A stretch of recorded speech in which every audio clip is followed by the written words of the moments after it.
Today we are studying physics and the topic is Newton's first law of motion. So what is Newton's first law of motion? An object will not change its motion unless acted on by an unbalanced force. यानी हमारे पास एक object है, उसके जो motion है वो तब तक चेंज नहीं हो सकता जब तक कोई अनबैलेंस्ड फोर्स उस पर अप्लाई ना हो जाए। ठीक है, it is also called inertia. इसको हम इनर्शिया भी कहते हैं।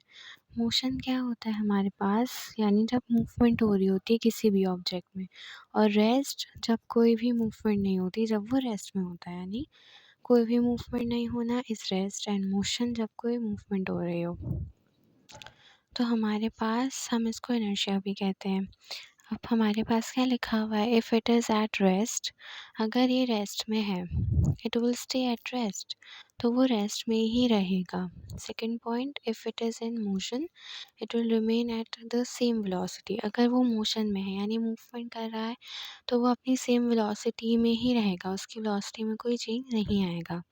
तो हमारे पास अनबैलेंस्ड फोर्स क्या होती है, इज़ अ फोर्स और अ कॉम्बिनेशन ऑफ फोर्सेस, यानी ये फोर्स होती है या कॉम्बिनेशन ऑफ फोर्सेस भी हो सकती है, मतलब बहुत ज़्यादा फोर्सेस भी हो सकती हैं या सिर्फ फोर्स भी हो सकती है, that causes an object to change its state of motion, यानी जो ऑब्जेक्ट को अपना पोजीशन चेंज करने में मदद करे, दैट इज़ अनबैलेंस्ड फोर्स।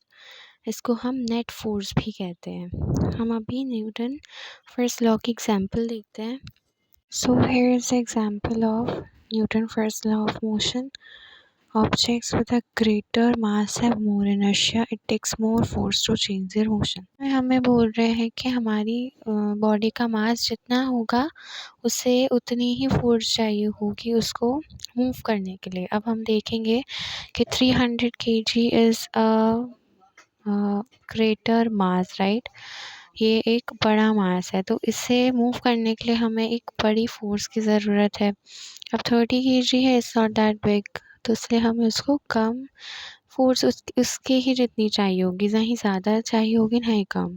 जितना वो है उसके हिसाब से अगर उसको कोई भी फोर्स मूव कर सकती है, हमें उतना ही फोर्स चाहिए होगी जितना मास है। ठीक है, ओके। तो अभी हम पढ़ने जा रहे हैं second law of motion, Newton second law of motion. So Newton second law of motion states that the force acting on an object is equal to the mass of that object multiplied by its acceleration।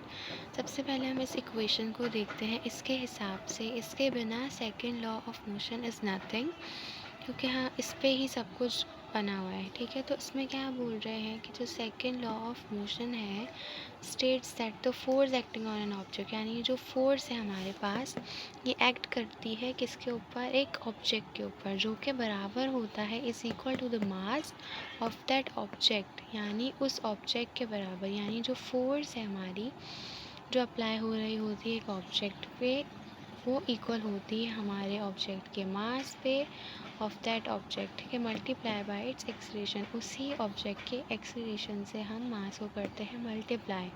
ठीक है, तो अगर आप ये याद रखोगे तो ये खुद ब खुद याद होगा। हम अगेन समझते हैं, Newton second law of motion states that the force acting on an object, यानी जो फोर्स एक्टिंग करती है ऑब्जेक्ट पे, is equal to the mass of that object multiply by acceleration. यानी अगर बीच में कुछ नहीं है, दोनों ऐसे ही लिखे हुए हैं, दो वेरिएबल्स, यानी its mass and its acceleration, बीच में कोई साइन नहीं है, इट्स मीन ये मल्टीप्लाई हो रहे हैं। ठीक है, तो जहाँ पर हमारे पास ये फोर्स क्या है, ये एफ क्या है, फोर्स है, means the force applied to object, यानी वो फोर्स है जो एक ऑब्जेक्ट पर अप्लाई हो रही है। मास जो कि ऑब्जेक्ट का मास है, एक्सेलरेशन जो कि एक्सेलरेशन है ऑब्जेक्ट की। दिस इज़ एग्जाम्पल हम जो अभी समझने वाले हैं। मैंने प्लेन थोड़े ऐसे बनाए, तो आप लोग सिर्फ एग्जाम्पल पर ध्यान देंगे। ओके, सो हमारे पास एक प्लेन है, ये अभी बिल्कुल भी स्टार्ट नहीं है, किसी भी मूवमेंट में नहीं है। तो हमारे पास क्या है, इसका t 0 है। सबसे पहले मैं बता देती हूँ ये क्या है। t is time, x is location, m is mass, v is velocity. ठीक है, तो यहाँ पर सब अभी ज़ीरो है क्योंकि इसकी कोई भी मूवमेंट नहीं हुई। तो जब ये स्टार्ट हुआ और ये इसने एक डिस्टेंस कवर किया, तो हमारे पास सबकी वैल्यू क्या हो गई, कुछ चेंज रहा है वैल्यू में। वो चेंज क्या है हमारे पास, t1, x1, v1 and m1।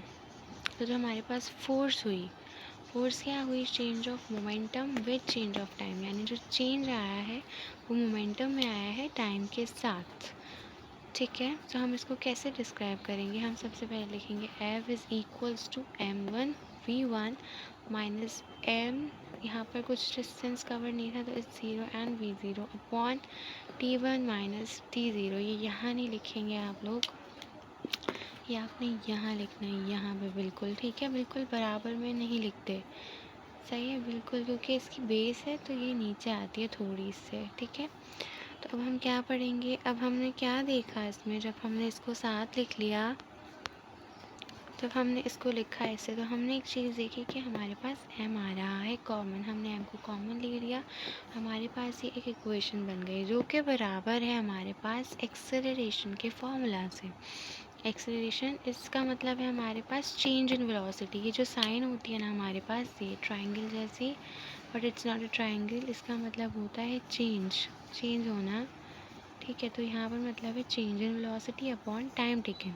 तो ये पूरी जो वैल्यू बराबर हो गई, ये हो गई हमारे पास a के। हमने क्या लिख दिया, f पहले से था, इक्वल्स टू था, m था, ये पूरी वैल्यू बराबर हो गई a के, तो हमने यहाँ a लिख दिया। सो ये थी हमारी example second law of motion की। I hope you all understand. This is a third law of motion and the last law of motion. For every action there is an equal and opposite reaction, यानी हर action का एक बराबर और एक opposite reaction ज़रूर होता है। तो हम एक्शन देखते हैं, एक्शन क्या लिखा हुआ है हमारे पास, floor pushes down and back, reaction है floor push ups and backward. Okay, तो हमें इसमें क्या बताने की कोशिश कर रहे हैं कि जब हम उससे चलते हैं फ्लोर पर, तो हम क्या कर रहे होते हैं, हम ऐसे चल रहे होते हैं, तो हमारे जो फीट हैं वो पीछे कर रहे होते हैं, हमारे पुश कर रहे होते हैं बैकवर्ड, किसको, फ्लोर को। उसके बदले में ये एक्शन है, जब वो फ्लोर को बैकवर्ड पुश कर रहे हैं, इट्स एन एक्शन, और उसके बदले में हम कहाँ पहुँच रहे हैं, आगे, इट्स एन रिएक्शन। यानी जब हम चलते हैं और हमें एक्शन, इट्स हमारा चलते वक्त हमारा फ्लोर को बैकवर्ड पुश करना और उसके बदले हमारा आगे जाना, इट्स एन रिएक्शन। ठीक है, so it's last law and I hope आप सबको समझ में आया होगा।